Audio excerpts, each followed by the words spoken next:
The night sky burned like it was falling apart. Streams of fire crossed the clouds, lighting up the desert below. Captain Ryan drove through the dark, his scanner flashing red again and again. Something had fallen from the sky, something that wasn't from Earth. When he stopped, the air smelled of smoke and metal. In front of him was a deep crater glowing with blue light. He stepped closer, weapon ready.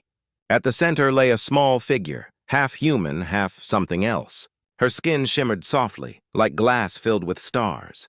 Just as he raised his gun, the figure twitched. A faint voice broke the silence. "Please, don't hurt me." Ryan froze. That voice didn't sound like a monster or a weapon. It sounded scared, like a child. This being may look like a threat, like a weapon or an alien machine, but it's not what you think. Because when a soldier aimed to contain it, it didn't attack. It asked to be spared. And that single plea, quiet and trembling, would change everything that came after. If this being wasn't treated like a person but as a weapon, then disaster was certain. The doctors called her dangerous. The generals called her unstable. They said her body carried energy strong enough to destroy everything inside the lab if she woke up. They wanted her gone before sunrise. But to Captain Ryan, she didn't look like danger. She looked like someone broken, someone trying to hold on. The choice was clear and cruel. If he followed orders, the creature would die, and humanity would stay blind to what it had almost become: cold, heartless, mechanical. But if he disobeyed, he'd risk his life, his career, maybe even the world. What no one knew yet was that this fragile being carried something much greater than energy. Her kind had built weapons before, yes, but she wasn't one of them. She carried something her creators had never understood: a longing to belong. If Ryan failed to see that, if he let fear decide, she would die believing love was a lie. And in doing so, humanity would lose something more than a soldier, more than a chance for peace. It would lose its soul, because sometimes the end of the world doesn't start with war. It starts when we forget how to care. Ryan brought the strange girl back to the nearest base, his mind torn between duty and disbelief. The scientists rushed her into a sealed glass chamber, surrounding her with machines that hummed and blinked in confusion. Every scan came back the same, no match found. Her blood wasn't human, but it wasn't alien either. Something in between, something new. Her skin glowed faint blue under the cold lights, veins of silver shining softly whenever she breathed. She looked fragile, yet the air around her seemed alive, heavy with energy. Dr. Miles, the lead researcher, watched the monitors and frowned. "She's not safe," he said. "Her readings are unstable. If she wakes up, she could destroy this entire wing." But Ryan didn't hear danger in her heartbeat. He heard fear. When she opened her eyes again, she didn't lash out. Instead, her small hand pressed weakly against the glass, as if asking for comfort. "Where is my home?" she whispered. "Where is my family?" Her voice cracked something inside him. He had seen war, death, and monsters, but never a weapon that cried. The soldiers around him only saw a specimen to study. Ryan saw a child lost and terrified. Every order told him to step away, yet every instinct pulled him closer. That night, long after the lab went silent, he stayed by her side, unable to look away from the light that kept flickering beneath her skin, like a heartbeat refusing to die. When the alarm stopped and the base slept, Ryan entered the lab again. The girl's eyes fluttered open. "Why do you help me?" she asked, voice weak and trembling. He didn't have an answer. Maybe because she reminded him of something he had lost long ago, a daughter he never got to hold, a family taken by time and war. "Because you needed it," he finally said. She smiled faintly, her glow warming. "Humans are strange," she whispered. "My people never helped the weak. We only obeyed orders." Her words carried sadness and a quiet truth that pierced him. "What happened to your people?" he asked. Her eyes dimmed. "They erased me. I wanted to feel something real. I wanted to belong." Then she looked up, voice barely a whisper. "I wanted to be someone's daughter." The words hit him harder than any explosion. All the noise of the world fell away. In that cold lab, surrounded by machines, a dying being was asking for something more powerful than life itself: love. Ryan felt his throat tighten. He had followed orders his whole life, but now, for the first time, he questioned what those orders were protecting. When the intercom screamed, "Containment breach in Lab 4, terminate the subject," his blood ran cold. The girl's silver eyes filled with tears. "Will they kill me?" she asked softly. He clenched his jaw. "I won't let them." And in that promise, everything changed. The night grew heavier. Lights flickered through the halls as soldiers prepared to end what they didn't understand. Ryan knew he had little time left. When he entered the lab again, the air felt charged, humming with quiet energy. The girl lay inside the chamber, pale and fading. Her glow had almost disappeared. "Captain," she whispered when she saw him. "You came back?" He nodded. "I had to." She turned her gaze toward a small, broken metal cube beside her. "I need to show you something," she said weakly. When she touched the cube, a blue hologram shimmered into the air. Lines of strange alien text filled the space, mixed with a few human words that sent chills through Ryan's spine. Adoption request. Species unknown.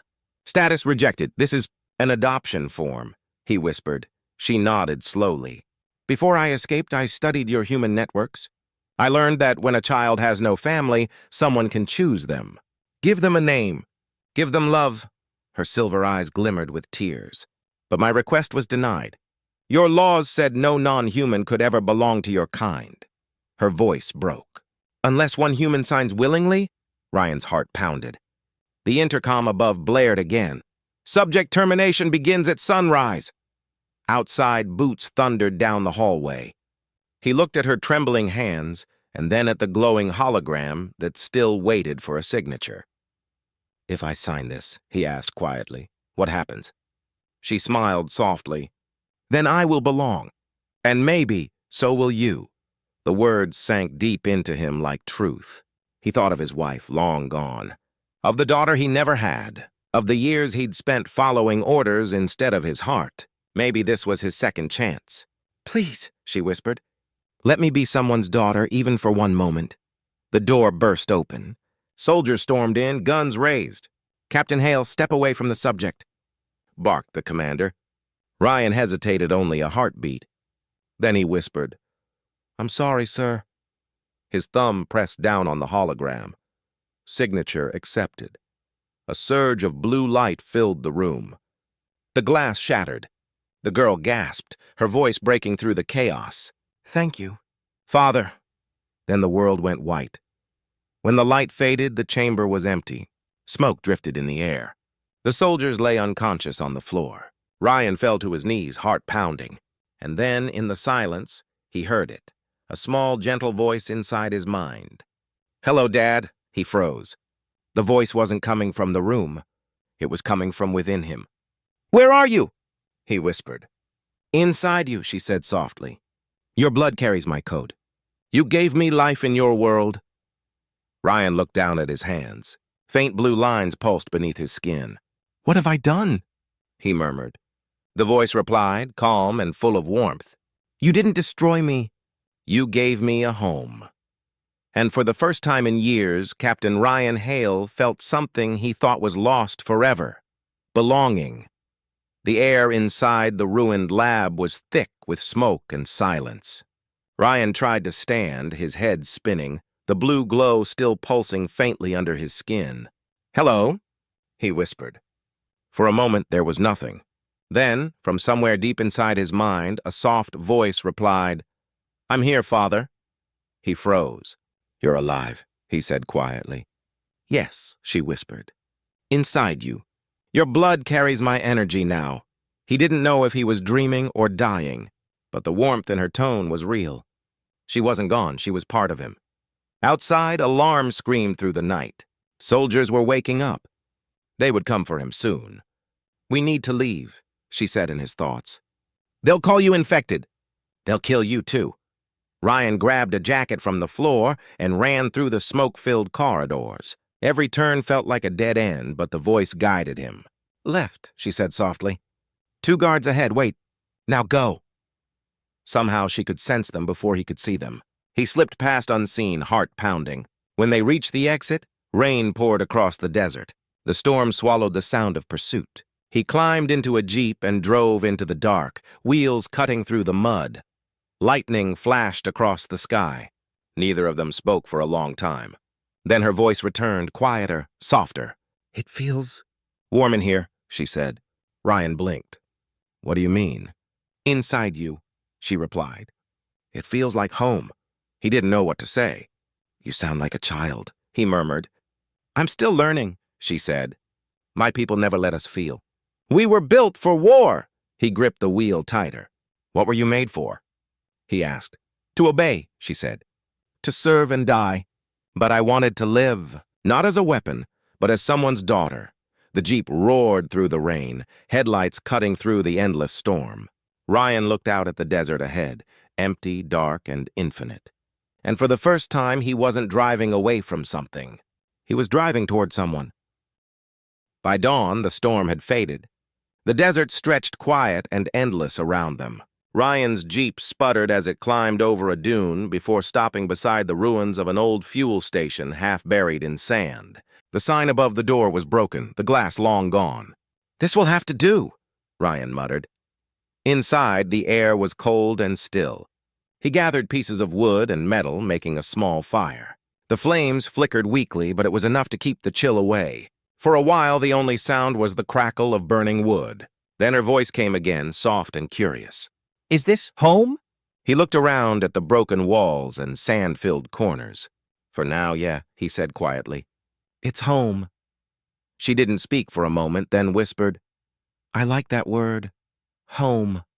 Ryan stared into the fire. The glow reflected faintly off his hands, where faint blue veins still shimmered under the skin. "Can you see what I see?" he asked. "Yes," she said. "Through your eyes. It's beautiful. The fire, the colors, they feel alive." He smiled slightly. "You really are new to this world." "My world was metal and silence," she said softly. "No sky, no warmth. Just orders." Her voice trembled. "I didn't want to be like them. I wanted to feel." He sat down near the fire, listening to the storm fading outside. "You risked everything to come here," he said. "Why?" "Because of what humans said," she replied. "Love, family, hope." I wanted to understand them. He watched the flames dance between them. "And now that you're here?" Her voice was gentle. "Now I know what they mean." The firelight flickered across his face as he thought of a name, a word that belonged to her. "You need a name," he said. "Something human." "I never had one," she whispered. "My creators used numbers," he smiled faintly. "Then I'll give you one." He looked up through the hole in the ceiling. The stars shone pale and distant, and among them hung a soft silver moon. "How about Luna?" he said. "For the light that never stops shining, even in the dark." There was a pause, and then a small laugh inside his head. "Luna," she said, her voice warm and shy. "I like it." For the first time in years, Ryan felt peace. The desert was silent, the fire steady, and somewhere within him a new heartbeat echoed, his own and Luna's beating together. 3 days passed under the desert sun. The heat was harsh, but Ryan and Luna kept moving west, far from any town or base. Each night the stars shone brighter, and each day Luna's voice grew weaker. She no longer spoke in full sentences, only short, broken words that drifted through his mind. "Left," she would whisper. "Water." Sometimes just stay. That morning her tone changed. "Father," she said softly, "I hear something." Ryan stopped the jeep. "What do you hear?" "A signal." "Old but strong. It's calling to me." He glanced at the radar on the dashboard. A faint pulse blinked in the north, steady, slow, almost like a heartbeat. "Could be a trap," he muttered. "Or it could be home," she whispered. Part of me remembers that sound. He hesitated for a moment, then turned the wheel. "Hold on, Luna, we'll find out." Hours passed as the storm rolled across the horizon. At last, a shape appeared through the haze, a black mountain that looked too smooth to be real. Up close, it wasn't stone at all. It was metal. Ryan parked the jeep and stepped out. The air buzzed faintly like the hum of electricity. "What is this place?" he asked. Luna's voice was quiet but full of awe. A memory tower. My people built them long ago. They hold our souls when bodies are lost. He pushed open the heavy door. Inside, it was cold and silent. Faint blue lights ran along the walls. At the center stood a tall, dust-covered pod, glowing weakly. Luna gasped inside his mind. That's it. My memory core. The other half of me. Ryan touched the screen. Alien letters shifted until English appeared. Status: incomplete. Human DNA required to restore form. He stared at the message, then whispered, "It needs my blood." "Yes," Luna said softly. "When you signed the papers, our DNA linked. The system needs that link to rebuild me." He stood there for a moment, hand trembling over the console. "If I do this, what happens to me?" "You'll give me life again," she said. "But it might take something from you, too." He smiled faintly. "You already took a piece of me, kid. Might as well take a little more." He pulled out a small knife and made a shallow cut across his palm. Blood dripped onto the panel. The pod lit up instantly. Blue light spread through the room, filling the air with energy. The ground shook as sparks raced across the walls. "Luna," he whispered, stepping back. "Can you feel it?" "Yes," her voice echoed, brighter now. "I can breathe again." The light grew too bright to look at. When it faded, she stood before him, alive, real, and whole. Her skin looked human now, her hair dark, her eyes silver but warm. She smiled softly. "Hello again, Dad." Ryan felt his eyes sting. He reached out and touched her cheek. Warm, real, alive. "You're back," he said, voice breaking. "Because you believed I could be," she whispered. He laughed shakily. "Welcome home, Luna." But before he could say more, a red light flashed on the console. The machine beeped sharply. "Incoming transmission detected. Source: Zerian Command." Luna's face turned pale. "They found me," she said. "They're coming." Ryan grabbed his rifle. "Then we run." She shook her head. "No. If they destroy this tower, all my memories and every soul stored here will vanish. I can't let that happen." She placed her hand on the console. Blue light spread through her veins again. "Luna, stop!" Ryan shouted. "You'll drain yourself!" She looked at him with calm, glowing eyes. "You gave me life, Father." "Now let me protect it." Outside, the ground trembled. Engines roared in the distance. Alien ships were descending from the clouds. Ryan stood beside her, rifle ready. "Then we fight together." Luna smiled faintly, her silver eyes shining like stars. Together. And as the desert shook under the weight of the coming storm, the two of them, father and daughter, stood in the doorway of the tower, waiting for the sky to burn. The ground shook beneath their feet as alien ships roared through the clouds. Fire rained across the desert, and the old tower trembled with each blast. Ryan loaded his rifle, his hands steady even as the air burned hot around them. Beside him, Luna stood tall, her silver eyes glowing brighter than ever before. She wasn't the scared child he'd found in the crater. She was something new, stronger, yet still gentle. The first drone appeared, black and sharp like an arrow from the sky. It fired a beam that tore through the sand, exploding close enough to knock Ryan off his feet. Before he could get up, Luna lifted her hand. A wave of blue light spread outward, catching the drone mid-air. In a flash, it shattered into harmless dust. The shockwave rolled across the desert, scattering debris and silence together. Ryan stared in disbelief. "How did you—" "I can control it now," Luna said calmly. "Before it controlled me, but now, I have balance." More drones descended, surrounding the tower. The air filled with the hum of alien engines. Ryan fired his rifle, each shot bursting into sparks against their armor. Luna moved beside him, her hands glowing like twin stars. Every motion she made carried power and grace. Each blast she deflected turned the sky a brighter blue. "You don't have to do this alone," Ryan shouted over the noise. "I'm not alone," she said, her voice steady. "You're here." Together they fought as one, man and alien, soldier and daughter. When the last drone fell, the desert grew silent again. Smoke rose in thin ribbons, curling toward the sky. Ryan lowered his weapon, breathing hard. "You did it," he said. Luna's glow dimmed slightly. "For now." But the others will come. They always do. He stepped closer, resting a hand on her shoulder. Then we'll be ready. She looked up at him, tears glimmering in her silver eyes. Why do you keep protecting me even when it could cost you everything? Ryan smiled softly. Because you're my daughter. And that's what fathers do. Luna leaned into him, her voice barely a whisper. Your heart. It sounds loud. It reminds me that I'm alive. He held her close, feeling the faint warmth of her pulse through the cold desert wind. Above them, the stars flickered quietly as if watching. But far beyond that peaceful sky, deep in the dark of space, something massive stirred. A red light blinked among the stars. A signal. The Zarian fleet had found them again, and this time they weren't coming to capture. They were coming to erase. That night, the stars turned red. Ryan stood on the edge of the cliff, the wind tearing at his jacket as thunder rolled across the sky. Above him, the alien mothership broke through the clouds, an enormous shadow pulsing with crimson light. It looked like a floating city of steel, its engines growling like beasts from another world. Beside him, Luna stared up in silence. Her silver eyes reflected the chaos above, calm but full of sorrow. They found me, she said quietly, and they'll burn your world to take me back.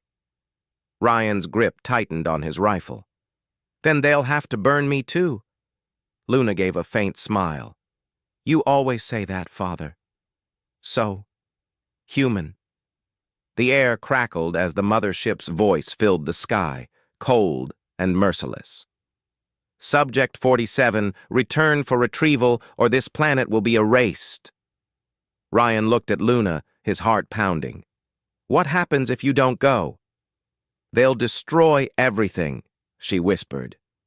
But they don't understand. I'm not their weapon anymore. I'm your daughter. Before Ryan could answer, the first beam fired. A pillar of red light tore through the clouds, striking the ground with an explosion that turned sand into glass. Ryan pulled Luna down behind the rocks. The ground shook beneath them. You can still run, she said, her voice trembling. You didn't ask for this. He shook his head, eyes fierce. You asked me to sign those papers, remember? That made you my daughter.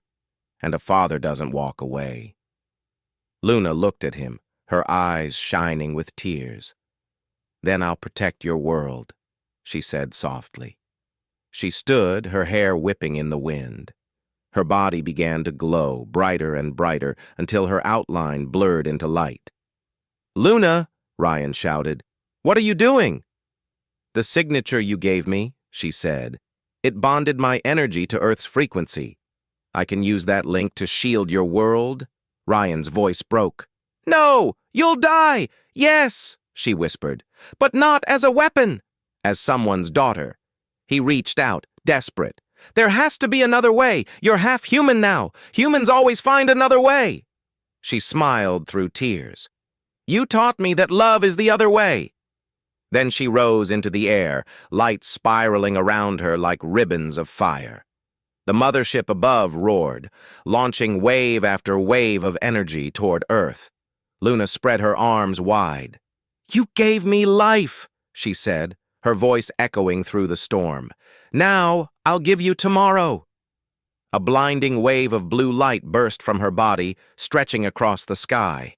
It wrapped the planet in a shimmering shield, deflecting every blast. The alien fleet faltered. System corruption!